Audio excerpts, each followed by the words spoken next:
All right. Hey, girl. Hey.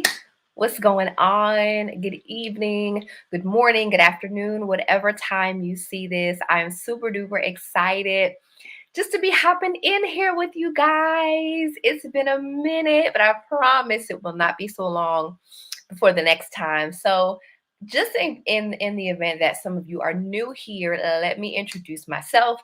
My name is Tiffany Bethia. I am the founder of Say Black Girl, which is a community and sisterhood and podcast designed specifically for Black Christian women. And it's a place for us to really find our identity in Christ, to build our confidence, our self esteem, and walk in the things that God has for us, or as I like to say, thrive. Okay. And if you're new to this community, that is a word that you're going to hear a lot, thrive. And actually, it's perfect.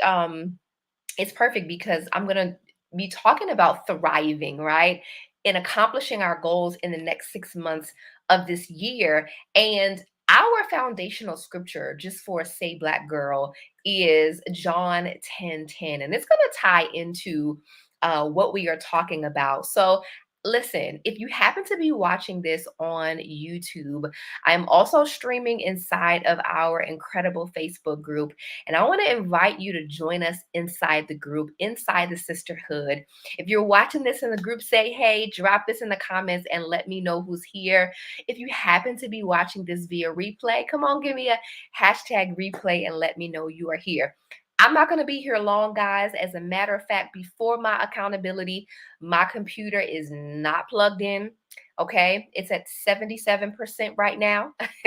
So, as it winds on down, when it tells me that it needs to go night night, we're going to wrap this thing up. Okay.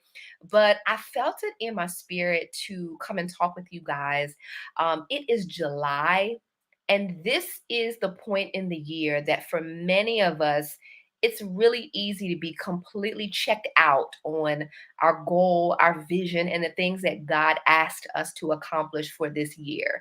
If you can relate to that, whether you're watching live or in the replay, I want you to put me in the comments. Like, if you know that by this point of the year, you're like, I mean, I got some goals, but I can't say I'm actively working on them every day. Listen, this is a safe place. And can I be honest? I'm going to speak for myself.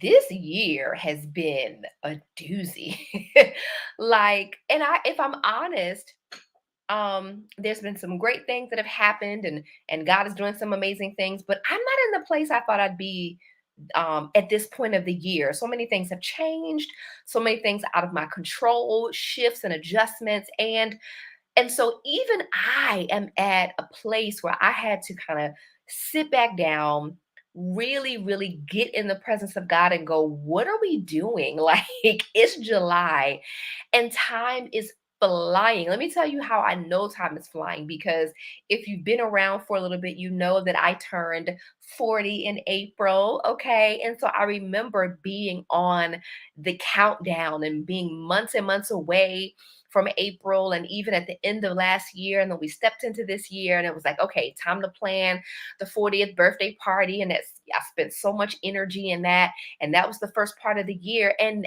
now we're in July. And I'm like, how? Like, how, Sway? Like, they what? Like, seriously? And so here's what I'm saying.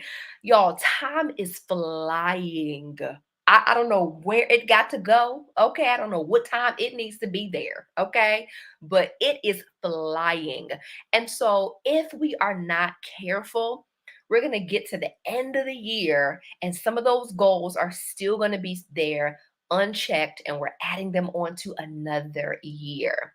And I know that life is lifing. I saw somebody post this on Instagram, like, life is lifing, but I be godding. Okay. Life is lifing, but God is still moving, still speaking. And can I tell you something?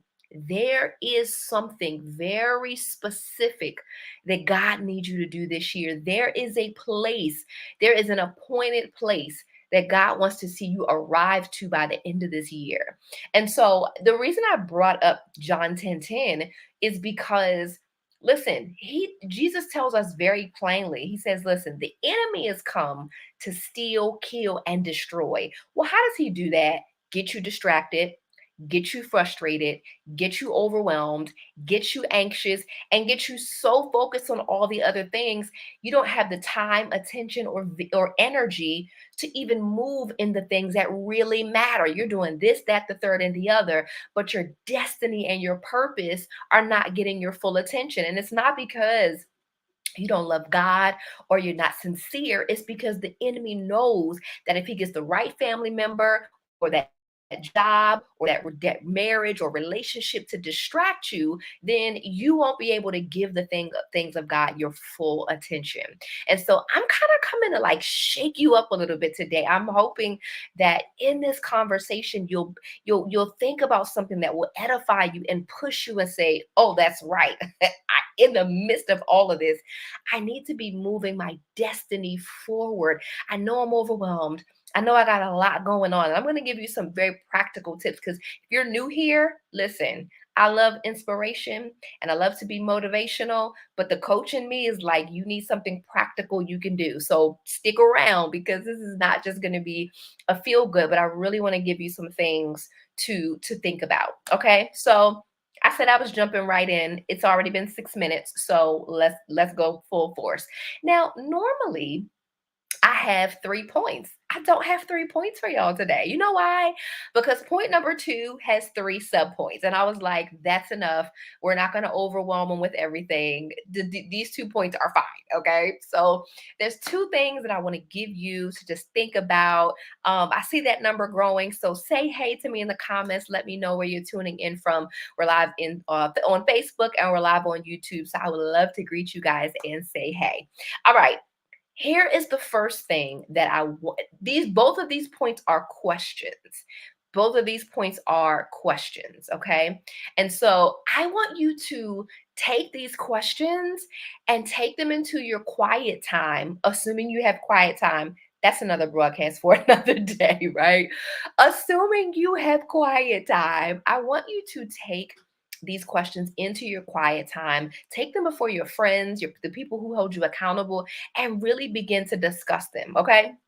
The first one. Here's the first one. You ready? Because it's going to be groundbreaking. It's going to be so simple. I mean, it's going to be mega. You ready? What is the vision? I know. You never heard that before. You have. What is the vision? Can I talk about me? I'm gonna talk about me. It is so easy with life spinning a million miles an hour to forget, what am I supposed to be working towards? One of the things that God, spoke to me this year was about Say Black Girl. And I'm telling you guys, I know I haven't been in here a lot, but I have been working behind the scenes ferociously on some things that are coming. Save the date, August 7th through 11th. I know that email went out this morning because listen, we're working behind the scenes. Okay. I have a team meeting on Thursday with my Say Black Girl team, baby. We're working. And so he has spoken to me about where this ministry needs to grow and what needs to happen. But as life has done this, it's sat on my shoulders. There have been, excuse me, my eyes itching. There have been so many moments where I've had to actually look up and go, what am I doing right now? Like, what is the vision? Like, what is happening? And so Habakkuk 2:2 tells us this: write the vision and make it plain. I'm a lean in there, okay? Write the vision and make it plain so that he who sees it can run. And I love that my pastor really broke this down and gave me a whole nother way to look at this. He talked about the fact that number one, writing the vision is important. My sister, if you have not taken the time to write down what do you need to accomplish in 2023, and when we say happy new year, what do you want to look back and say, I did that? And you may have to do this for a couple of areas of your life. What would you like to see happen with your money? What would you like to see happen in your spiritual relationship? What would you like to see happen in your body? If you're married, if you have children, what would you like to see happen in those relationships? What would you like to see happen in your career? And this may not be a year where you're moving all those goals forward. This year, it may be two goals that really will push everything, it will change everything in your life. What are those things, right? What is the vision? Because if you have not taken a moment to write it down, I promise you that on any given day, you are probably not moving that thing forward. And how do I know? Because it's me. And so I wrote down my goals at the beginning of this year, but I had to come back to them at the end of June and beginning of this month and revisit them and alter some things and change some things. There's two areas of my life that I am looking to really see God move. And here's the sub question, the B clause to this question. What is the vision? But I want you to ask yourself, you've probably got goals for every area of your life. I have goals for every area of my life. There are things I'd like to happen in my spiritual walk, my mental health, my body, my finances, my career, my relationships. But I said, what is the thing that would totally change my life right now? Like, if I can't focus on all of these things, if there's one or two areas I'd really like to move forward, what are they? And I instantly knew it was my finances growing, shifting career and growing the finances and growing the business to where I wanted to go, and also making space for dating and marriage. I was like, God, this is the year I believe that you're going to connect me with my spouse and begin preparing me. So let me actually be like proactive this year. Like last year, I was on a lot of healing. I was like, I don't really want to I don't need to meet nobody's son. Right. But this year I was like, okay, we're ready. So let's be intentional about being found, about being preparing my heart, and all of these things. And those are the two areas that I'm seeking God, that I'm really actively saying, God, give me wisdom, give me direction, show me what you want to do, right? And so what is the vision? What is the area? What are the areas that if these two things or if this one thing moved, it would change everything? What I know is that as I have transitioned into my new career this year, and even some things behind the scenes that you guys aren't aware of, what I know is that once I reach that specific number of financial goal that I've written down, it's going to unlock so many other things. Number one, travel. I love to travel. My son is 13 now, and so on the days I don't have him, why can't I just pick up and go to the beach randomly? I want to be traveling every month. And so I said, you know what?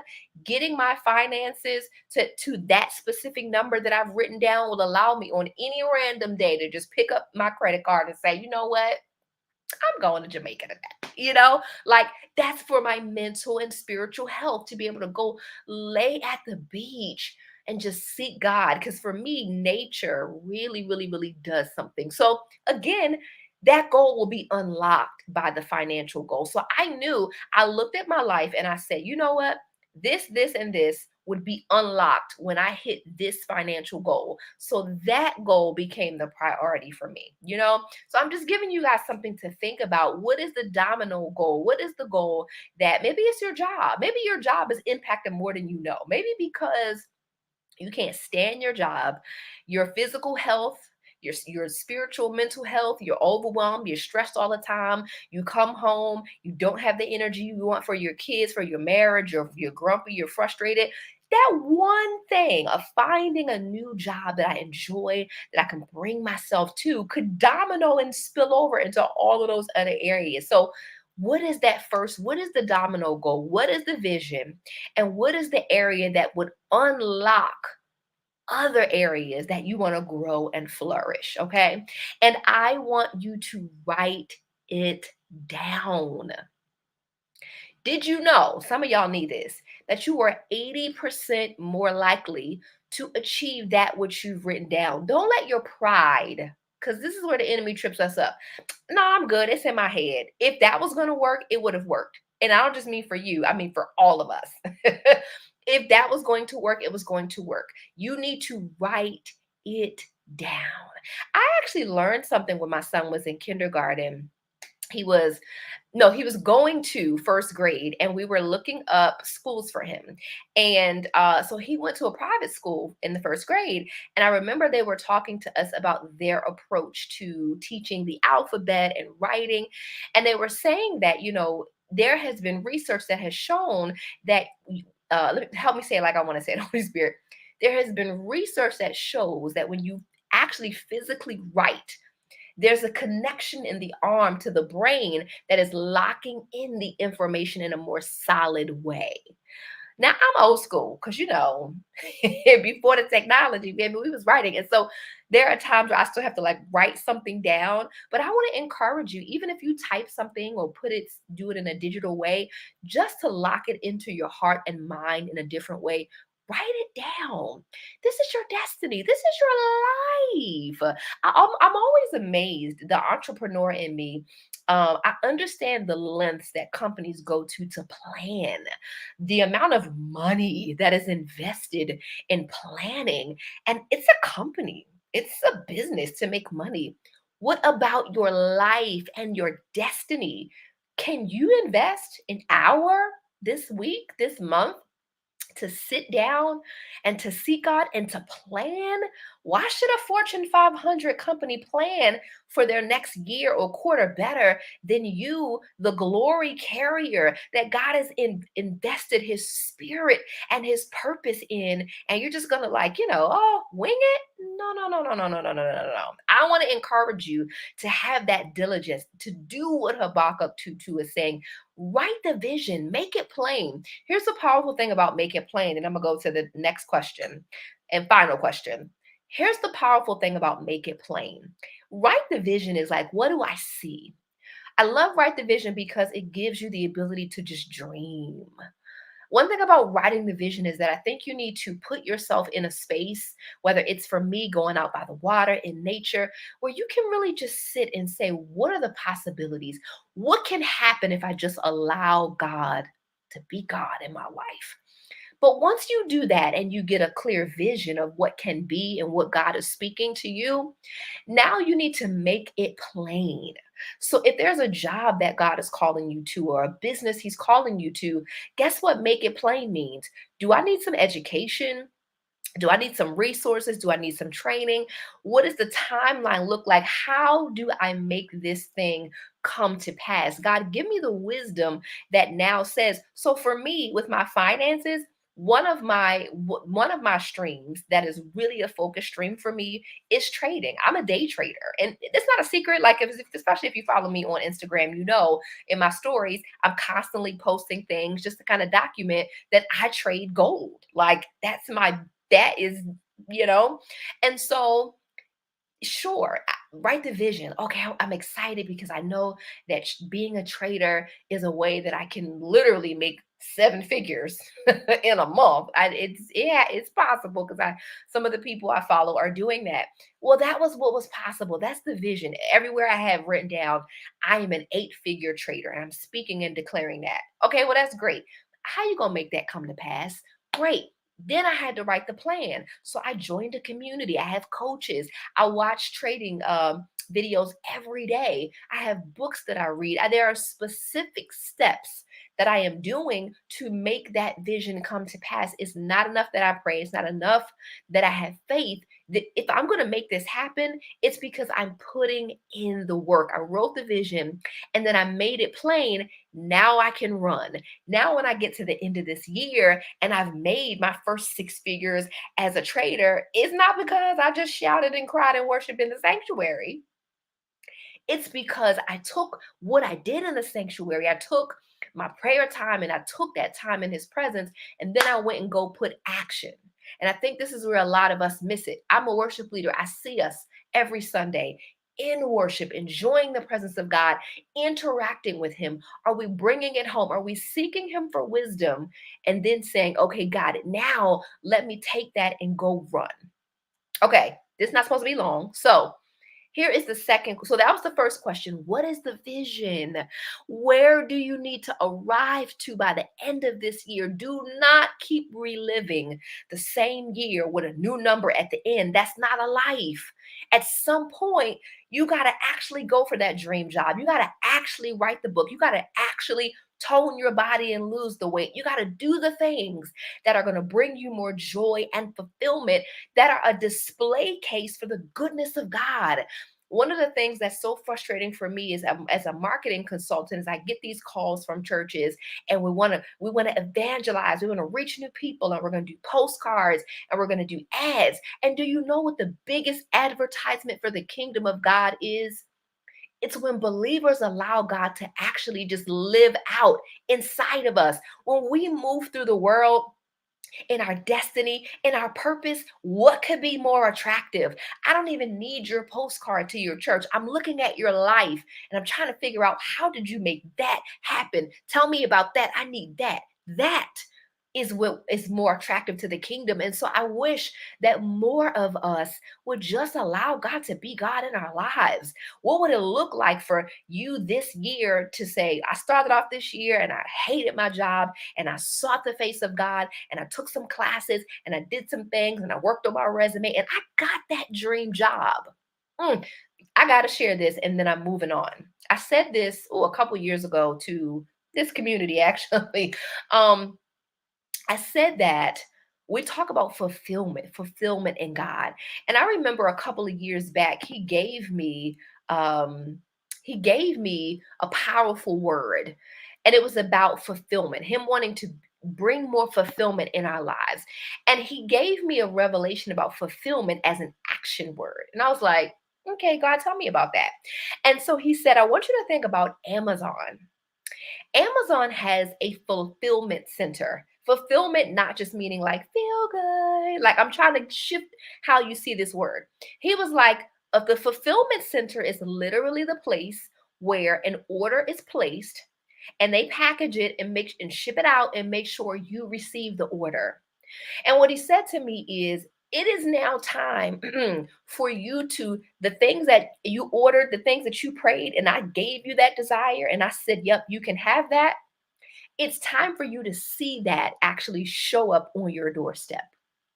That is the fulfillment that I want you to see. And I believe that word for so many of you, that there is something that God wants to actually accomplish in you, but you've got to partner with him and allow him to accomplish it. You got to stop overthinking, second guessing, and actually say, you know what? I'm scared and I really know what I'm doing, but I will not be in the same place I will not be in the same place next year, knowing what Jesus had to go through to die and give me the authority that he gave me. Give him his blood's worth. Are we giving him his blood's worth? Do we live like he got up with all power and gave it to us? Like, seriously, you have the ability to not be in the same place next year. And I want you to take that seriously, especially if you are a parent and you have children watching. There is no bigger message that you can send to them about the goodness of the God that you serve and the power he's given us than by living that out in front of them. Okay? I stayed on point one a long time, but I feel like y'all needed it. So I'm gonna run through point number two. Here is where we're gonna get a little bit more practical. Okay. So the second question I have for you is, what do you have in your hands? If we're bringing our vision to life in the last 6 months of this year, then we've got to get honest about some things. I started working for myself full time in 2012, and my son was 2 years old at the time. Okay, so he's 13 now, but you can imagine the journey. Okay, as a freshly divorced single mother that's like, I'm gonna go after what God has for me. And how did that work out? Right? Great. So, but here's the thing, part of it, the practical part of it, was taking inventory of what was in my hands to build and to work with. And I'm going to give you three resources that I want you to sit down and seriously take inventory of what do they look like, because some of you, the frustration that you have isn't that you're actually not moving, it's that you're not using your tools the right way. If you try to use a hammer like a screwdriver, you're going to frustrate the living life out of it and out of yourself. And it doesn't matter that you're going hard and working hard. You're using a hammer as a screwdriver. You need a screwdriver. Some of you are not working the tools that you have the way you should to maximize the goal. So here's the first one. What do you have in your hands? How much time do you have? How much time do you have? This is a big one to me because, again, I started my business as a single mother of a 2-year-old. So I didn't have a lot of time. I had other friends who were working business and doing other things. They had more time than me. I had a little one who needed me. There was no, hey, babe, I'm going to go do this meeting. Can you watch him? No, it's me, you know? So I had to be supremely intentional about my time. What hours can I dedicate to working this business? For me, that was my destiny. Yours might be something else. But how much, what time, when I looked at my week, what hours can I block off where he sleep, where he's at daycare, or whatever it is, where I can I can give this my undivided attention. If you're a multitasker, I'm gonna come back and talk to y'all in another video about why that is not productive, right? I want you to really look at your calendar week. When can you block in time for your destiny and for your purpose? That's number one. Answer that question for yourself. Is it an hour this day, another hour that day, another hour? Give yourself office hours that you will check into your destiny. You do it for your job. If you got to be in front of that computer at 9, you're in front of that computer at 9 because you need a paycheck. Can you give your purpose and your destiny that same diligence that every Wednesday from 7 to 9, don't bother me, I'm locking in? Here is another nugget I want to give you. Once you have decided those hours, communicate them. This is a big one. If you have a husband, if you have children, if you have people who are used to being able to access you, you've got to let them know, hey, from this time to this time, I'm not available. This is when I am fully dedicating myself to my purpose because it closes the door to strife, you know? So communicate those hours. So that's the first one. What time do you have? Get realistic about that because here's the thing, you can work with whatever time you have, but you need to see it. You need to be honest that this is the amount of time I have, and then you can say, well, what all needs to get done? Do I need to do some reading? Do I need to do some this? Do I need to do some that? Because then you can map that out in your week, right? So every week I know how many hours I have.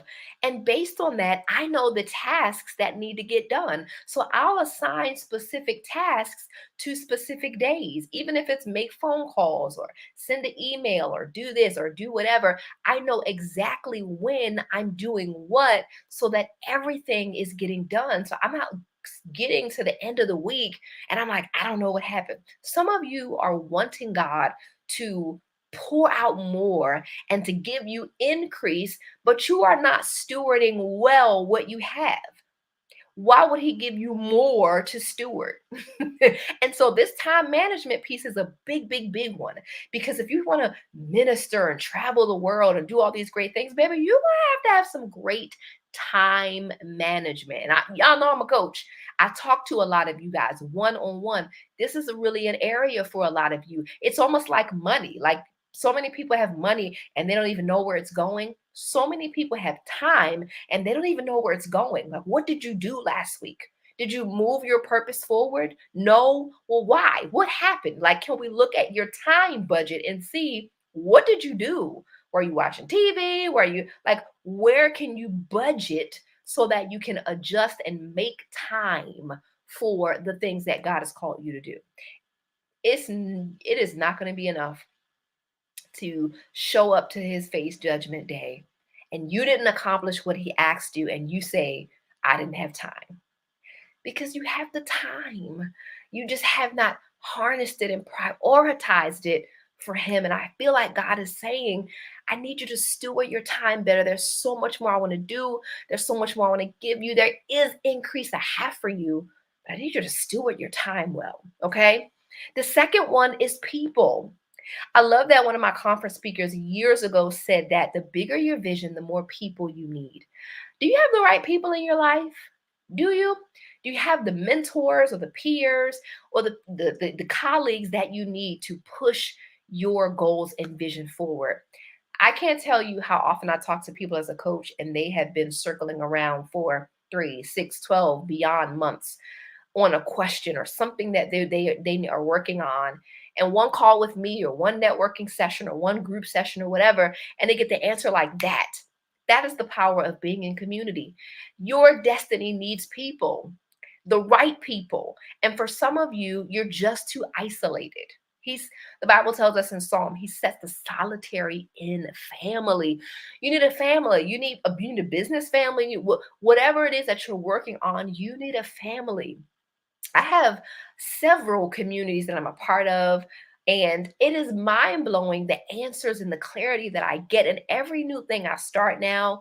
I just started a new project and working with a friend on something. I immediately went to Facebook and found two groups where I could search. I'm not going to stumble and just guess. I'm going to find out from other people who are doing what God is calling me to do. How did you do this? And where did you find this? And begin to build and network. And so, do you have the right people in your life? Are you connected enough that you can get the accountability, the resources, the support, the encouragement that you need? If not, I want you to drop it here in the group. Who do you need to connect with? What do you need for your purpose? Do not let the enemy win because you're not moving the things of God forward because you don't know the right people. That is why we exist.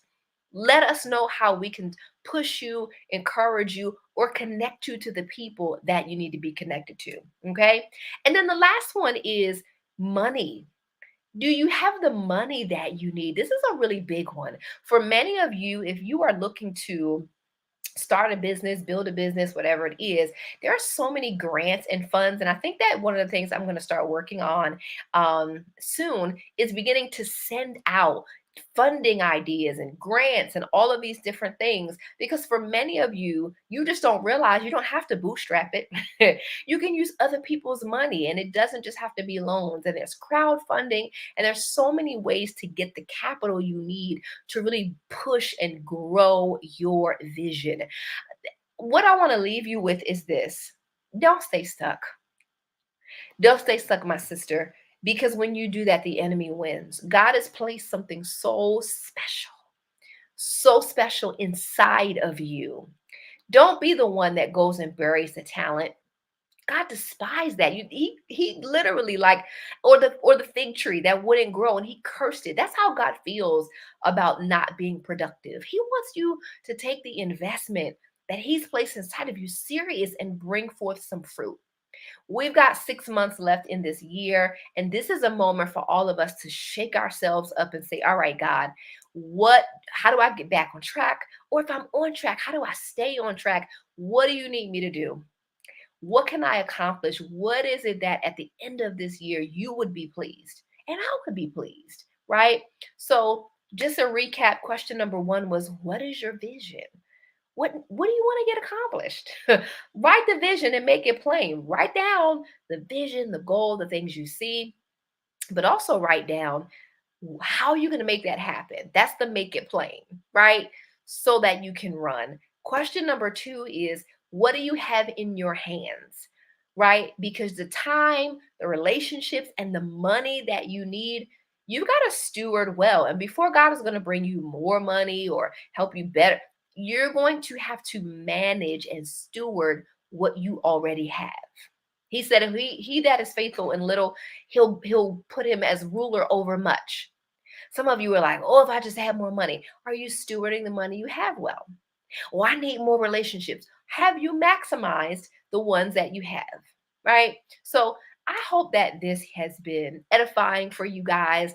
Like I said, even if you are watching this via replay, I want you to come on in here and give me your comments, give me your questions, and I want to help push you. What do you need from us as a community? How can we assist you as you grow forward in 2023? Don't let the next 6 months go by with no thought or movement when it comes to the goals and the things of God, the things that He has asked you to do, not just things you want to do, but the things that God Himself has asked you to do. All right, guys, that's all I've got for you guys. Save the date. August 7th through 11th, something big is coming, and I cannot wait to share it with you guys. Oh, look at that. Computer's about to die. Told you that was my accountability for this chat. So I'm gonna hop off, but I cannot wait to see you guys in our next conversation. Have a wonderful and amazing rest of your day or night.